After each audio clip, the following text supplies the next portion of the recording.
Guys this is me महिमान। मेरे साथ आज हम सॉल्व करेंगे वर्कशीट नंबर 26। ये वर्कशीट 7 सितंबर 2021 के लिए है। क्लास 10 सोशल साइंस की वर्कशीट हम सॉल्व करने जा रहे हैं। तो चलिए शुरू करते हैं आज की वर्कशीट। आज का टॉपिक है सेक्टर ऑफ इंडियन इकोनॉमिक्स। हमारे इंडियन इकोनॉमिक्स के जो 3 सेक्टर होते हैं, प्राइमरी, सेकेंडरी एंड टेरिटरी, उसके बारे में आज हम स्टडी करने जा रहे हैं। तो चलिए शुरू करते हैं। Sectors of Indian economics. Rising importance of territory sector. Rising importance of territory sector. हमारा टेरिटरी सेक्टर किस तरीके से आज की जनरेशन में आगे बढ़ रहा है, प्रोग्रेस कर रहा है, और कैसे आज हमारा टेरिटरी सेक्टर जो है वो हमारे प्राइमरी और सेकेंडरी सेक्टर को भी हेल्प कर रहा है इम्प्रूवमेंट में। तो उसके बारे में आज हम स्टडी करेंगे। चलिए शुरू करते हैं और देखते हैं आज का topic. Over the 40 years between 1973 to 1974 and 2013 to 2014, यानी कि अगर हम बात कर रहे हैं 1973 से 74 और 2013 से 14 की, while production in all the 3 sectors has increased. हमने देखा कि जो तीनों सेक्टर्स हैं हमारे प्राइमरी, सेकेंडरी एंड टेरिटरी, तीनों में जो प्रोडक्शन लेवल है वो इंक्रीज हुआ है, बढ़ा है। It has increase the most in the territory sector. पर तीनों का अगर हम कंपैरिजन करें तो सबसे ज़्यादा इम्प्रूवमेंट जो हुई है वो हमारे टेरिटरी सेक्टर यानी कि जिसको सेवा क्षेत्र कहा जाता है उसमें हुआ है। एज अ रिजल्ट, इसका परिणाम ये निकला, in the year of 2013 to 14 the territory sector has emerged as the largest producing sector in India, replacing the primary sector. पहले हमारी कंट्री में प्राइमरी सेक्टर का प्रोडक्शन बहुत ज़्यादा था, उसके कंपैरिजन में सेकेंडरी और टेरिटरी का बिल्कुल नाम मात्र था।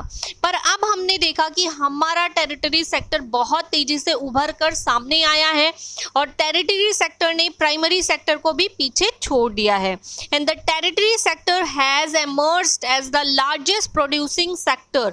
हमारा टेरिटरी सेक्टर जो है वो लार्जेस्ट प्रोड्यूसिंग सेक्टर बन गया है in India, replacing the primary sector. इसने प्राइमरी सेक्टर को रिप्लेस कर दिया है। And why is the territory sector becoming so important in India? There could be a several reasons। हमने देखा कि क्यों हमारा टेरिटरी सेक्टर जो है वो बहुत इम्पॉर्टेंट हो गया है इंडिया में।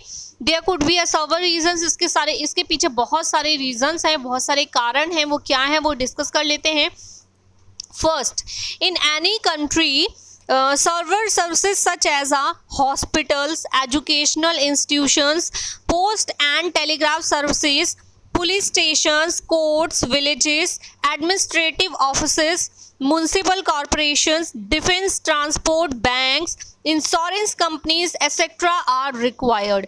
इन सब की आवश्यकताएं पड़ती हैं किसी भी कंट्री के डेवलपमेंट में, क्योंकि ये सभी सेवा क्षेत्र हैं और ये जो सेवा क्षेत्र हैं इनकी सहायता से ही हमारे प्राइमरी और सेकेंडरी सेक्टर भी इम्प्रूव होते हैं। कैसे? सपोज अगर बैंकिंग फैसिलिटी अच्छी होगी, इंश्योरेंस फैसिलिटी अच्छी होगी तो अच्छे लोन मिलेंगे, अच्छा कॉम्पेंसेशन मिलेगा, जिससे कि हमारा प्राइमरी सेक्टर डेवलप करेगा। अगर उसको लोन मिलेगा तो वो और अच्छा डेवलप कर पाएगा।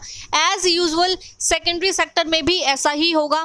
तो इसीलिए अगर हमारी रोड्स अच्छी होंगी, हमारे कोर्ट्स अच्छे होंगे, हमारी पुलिस स्टेशंस अच्छी होगी, रिक्वायरमेंट्स को जल्दी फुलफिल किया जाएगा, कंप्लेंट्स को सुना जाएगा, इसके ऊपर कार्यवाही होगी, तो सारे काम स्पीड अप हो जाएंगे। ठीक है, तो प्राइमरी टेरिटरी सेक्टर जो है वो प्राइमरी और सेकेंडरी दोनों को हेल्प करता है इम्प्रूवमेंट में। तो इस तरीके से ये जो ज़रूरतें हैं वो सभी कंट्रीज़ की हैं, सभी देशों की हैं। जो hospitals, educational institutions, Telegram services, police stations, villages, administrative offices, municipal corporation, defence, transport, banks, insurance, ये सभी जो हैं बहुत ही ज़्यादा इम्पॉर्टेंट हैं सभी कंट्रीज़ के लिए।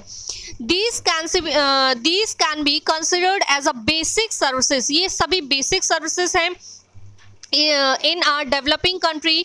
किसी भी डेवलपिंग कंट्री, कोई भी विकासशील देश है तो उन सभी में इसकी आवश्यकताएं हैं। The government has to take responsibility for the provision of these services. जो सरकार होती है उसकी जिम्मेदारी होती है कि वो इन सभी रिस्पॉन्सिबिलिटीज़ को, इन सभी जिम्मेदारियों को समझे और इसके ऊपर कार्य करें। ठीक है, आगे देख लेते हैं। सेकेंड इशू क्या है?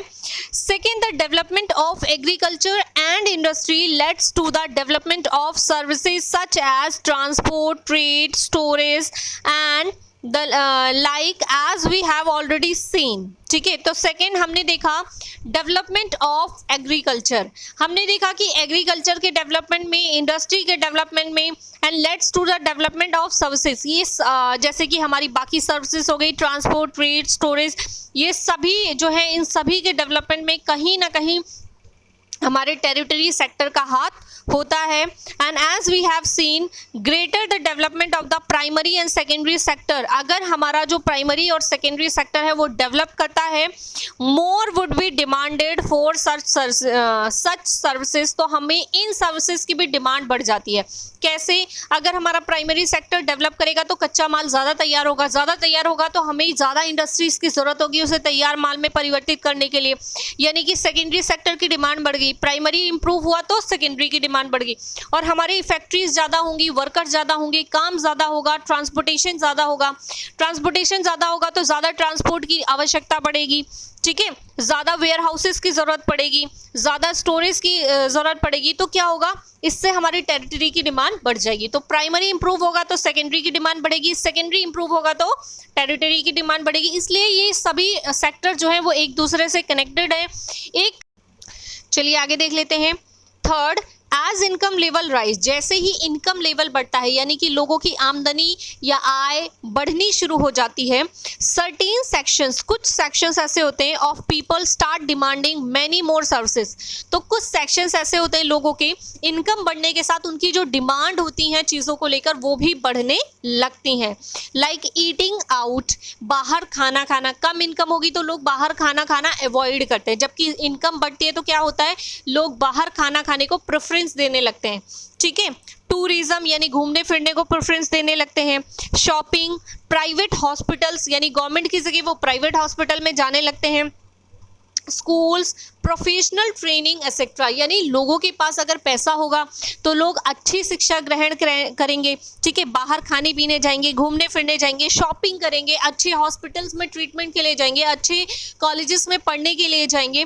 तो इस तरीके से ये जो फैसिलिटीज़ है इनकी डिमांड बढ़ जाती है जब इनकम बढ़ती है। तो you can see the change quite sharply in cities, specially in big cities, और ये चेंजेस आप बड़े शहरों में अक्सर करके देख सकते हैं कि बड़े शहरों में इन फैसिलिटीज़ की डिमांड ज़्यादा होती है कंपैरिजन टू स्मॉल टाउन्स। ठीक है, क्योंकि टाउनी एरिया में बहुत रिच पीपल नहीं होते हैं या उनकी आय ज़्यादा नहीं होती, इनकम ज़्यादा नहीं होती है, कंपटीशन कम होता है, तो ऐसी सिचुएशन में इन फैसिलिटीज़ की डिमांड कम होती है।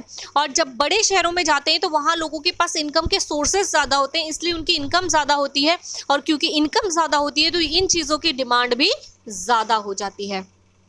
आगे देखते हैं fourth, over the past decade, अगर हम बात करें पास्ट डिकेड की, डिकेड मीन्स होता है पिछले 10 साल। ठीक है, तो अगर हम बात करें पिछले 10 सालों की, so certain new services such as those based on information and communication technology have become important and essential। तो हमने देखा कि पिछले 10 सालों में कुछ ऐसे सर्टेन न्यू सर्विसेज, कुछ ऐसी नई सर्विसेज हैं such as based on information and communication technology. तो हमने देखा कि पिछले 10 सालों में जो कम्युनिकेशन के लिए फैसिलिटीज़ अवेलेबल हैं या सर्विसेज अवेलेबल हैं उनकी डिमांड बहुत ज़्यादा बढ़ी है। टेक्नोलॉजी को लेके या इंफॉर्मेशन कम्युनिकेशन को लेके जो भी डिमांड्स हैं वो लोगों की ऐसी सर्विसेज के ऊपर बढ़ी हैं।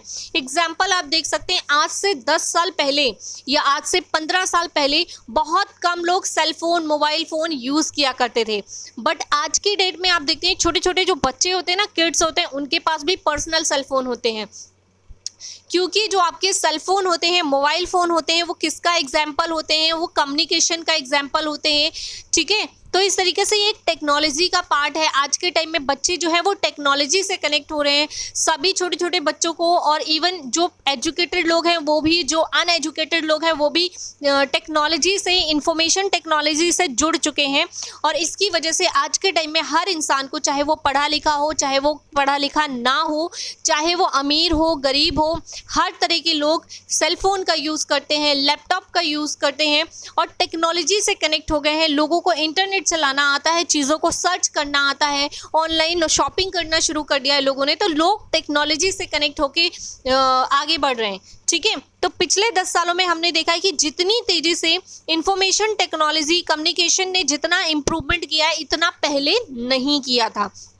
इसीलिए इंफॉर्मेशन टेक्नोलॉजी या कम्युनिकेशन लेवल का जो सर्विसेज हैं, उसकी डिमांड पिछले 10 सालों में बहुत अधिक बढ़ चुकी है। आपको याद होगा कि पिछले 10 सालों में क्या इतनी फ़ोन की डिमांड होती थी? बिल्कुल नहीं होती थी जितनी कि अभी होती है।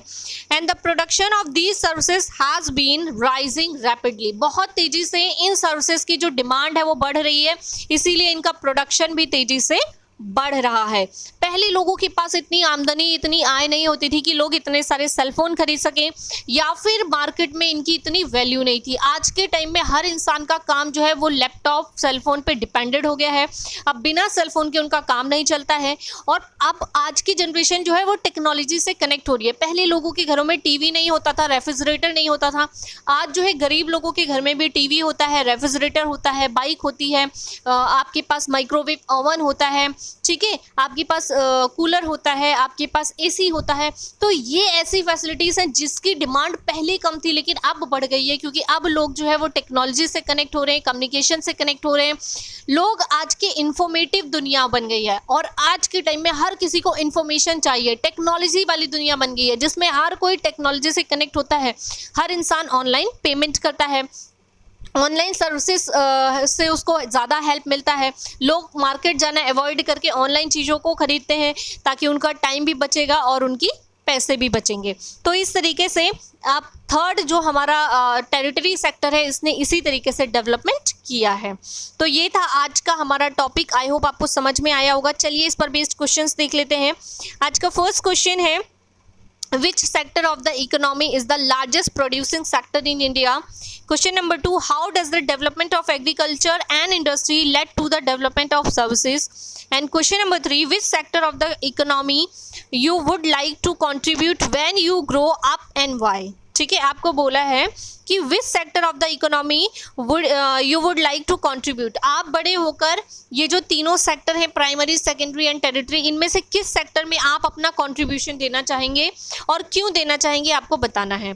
And question number 4, as income level rise, जब इनकम लेवल बढ़ती है, certain sections of people start demanding, कुछ ऐसे सेक्शंस होते हैं जिसकी डिमांड लोग ज़्यादा करना शुरू कर देते हैं, many more services explain.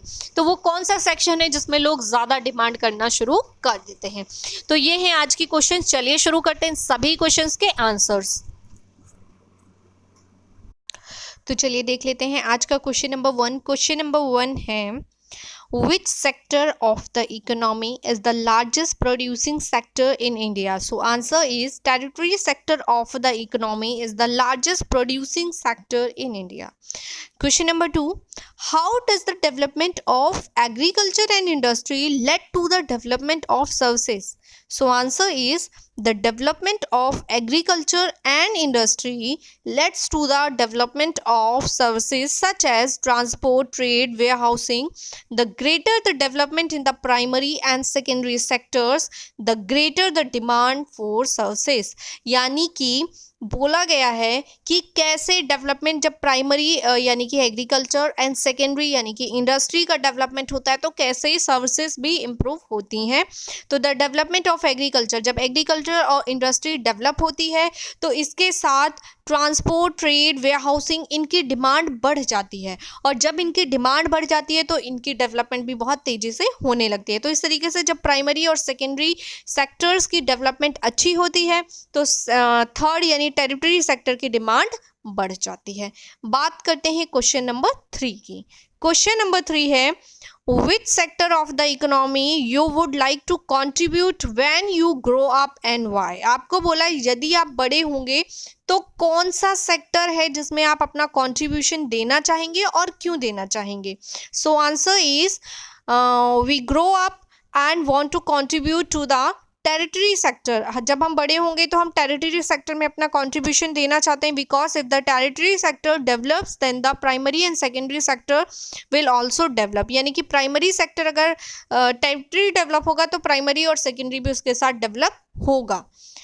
When transport, banking, insurance etcetera facilities are better, जब ट्रांसपोर्ट, इंश्योरेंस और बैंकिंग फैसिलिटीज अच्छी होंगी, then there will be a more development of primary and secondary sectors. कैसे, मैं एक एग्जांपल बताती हूँ, आपको ज़्यादा बेटर समझ में आएगा। जब बैंकिंग सुविधा अच्छी होगी यानी टेरिटरी सुविधा अच्छी होगी, तो प्राइमरी एंड सेकेंडरी दोनों को अच्छी लोन प्रोवाइड होंगे, ठीक है, अच्छे लोन मिलेंगे, अच्छी पैसा मिलेगा, तो प्राइमरी और सेकेंडरी का डेवलपमेंट अपने आप तेजी से हो जाएगा। जब उनका डेवलपमेंट तेजी से होगा, ट्रांसपोर्टेशन की डिमांड बढ़ेगी, यानी कि ट्रांसपोर्टेशन अच्छा होगा, बैंकिंग अच्छी होगी और इंश्योरेंस अच्छा होगा, यानी टेरिटरी सेक्शन जो है हमारा वो डेवलप करेगा, तो प्राइमरी और सेकेंडरी की डेवलपमेंट बहुत तेजी से होगी। बात करते हैं प्रश्न नंबर 4 की, यानी question number 4। As income level rise, certain sections of people start demanding many more services. Explain. आपको बोला गया है जब इनकम बढ़ती है तो कुछ सेक्शंस के जो लोग होते हैं उनकी डिमांड कुछ सर्विसेज को लेके बढ़ जाती है। कैसे?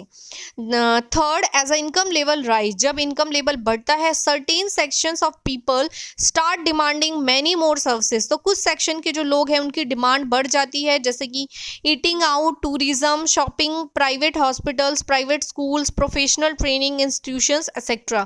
यानी कि लोग जो होते हैं बाहर ज़्यादा जाने लगते हैं, टूरिज्म को ज़्यादा बढ़ावा देने लगते हैं, शॉपिंग करने लगते हैं, लोग गवर्नमेंट की बजाय प्राइवेट हॉस्पिटल्स और स्कूल्स को ज़्यादा प्रेफरेंस देते हैं, अच्छी इंस्टीट्यूशनल में अपने बच्चों को प्रोफेशनल कोर्सेज करवाते हैं, तो इस तरीके से इनकी डिमांड बढ़ जाती है। इसी का अपोजिट, अगर इनकम लेवल कम होता जाता है तो इन डिमांड्स की जो डिमांड बढ़ गई हैं ये डिमांड्स कम हो जाती हैं, यानी कि लोग private hospitals, private schools, professional institutions और टूरिज्म को कम बढ़ावा देने लगते हैं, इनकी डिमांड कम करने लगते हैं। ठीक है, तो ये था आज की हमारी वर्कशीट जिसे हमने कंप्लीट कर लिया है। आई होप आपको समझ में आई होगी, वीडियो पसंद आई होगी। वीडियो पसंद आई तो वीडियो को लाइक, शेयर और चैनल को सब्सक्राइब करना बिल्कुल ना भूलें। मैं हूं महिमा और आपसे लेती हूं विदा। जल्द ही मिलूंगी आपको नेक्स्ट वीडियो में नए टॉपिक के साथ।